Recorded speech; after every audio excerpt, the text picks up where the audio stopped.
Amen vadikani, tinokugamuchirai zvakare papodcast yedu ino yeHope Cafe. Chiti makadini zvenyu? It's been a while. And I just hope that God is keeping you wherever you are. Mwari vari kukuchengetedzai. Mwari vari kukugonesai kuramba muchingopfuurira mberi pakuvatsvaga nekuvaka ukama navo, pakuverenga shoko ravo pazvose.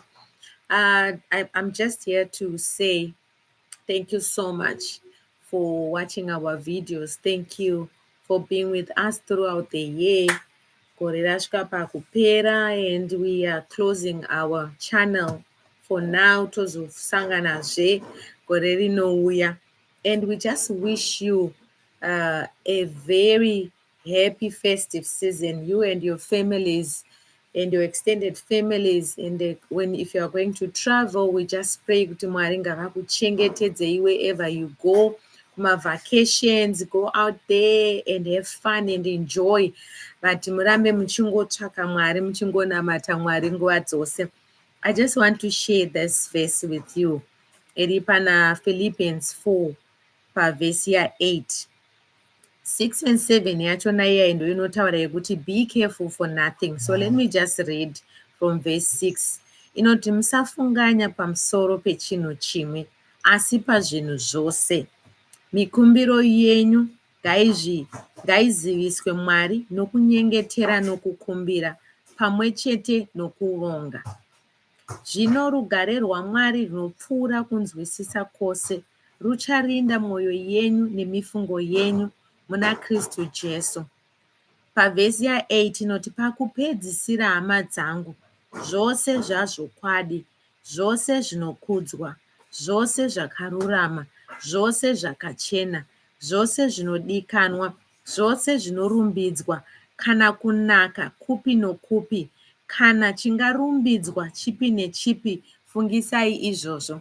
Ndozvinotaura shoko raMwari. So zvotaura izvo kuti hatitombotenderwi kuti tifunge anything that is negative. Hanzi whatever is good, whatever is pure, let's think on those things. Zvakanaka, pfungwa dzedu ngatidzitenderei kuti dzingofunga zvezvakanaka, zvezvakarurama, zvokunaka, yes, zvakachena. Ngatitenderei pfungwa dzedu dzingofunga izvozvo. Mwari vachitibatsira.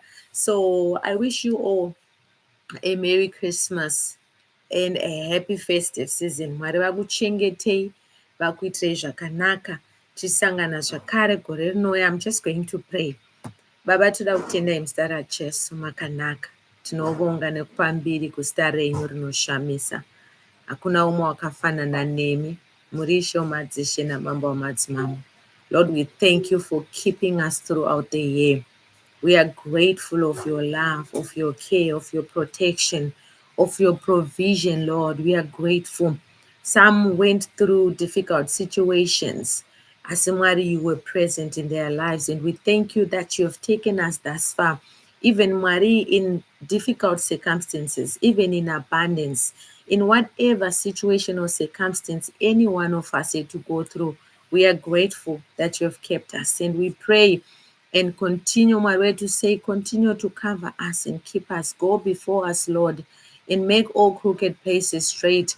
We even pray for protection, Maruma Road, Nestaraja. So throughout this festive season, Mari, cover your people under your wings. Nezita Raja, so hide us from the eyes of the enemy.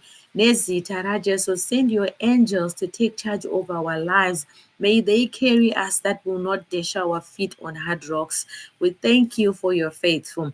Takutendai, takupai mbiri, kukudzwa nekusimudzirwa ngazvirambe zvichidzoserwa kwamuri nekuti only you are faithful and only you are deserving of worship and honor. Takutendai nekusingaperi muzita raJesu. Mwari vakuitirei zvakanaka vadikani. Bye.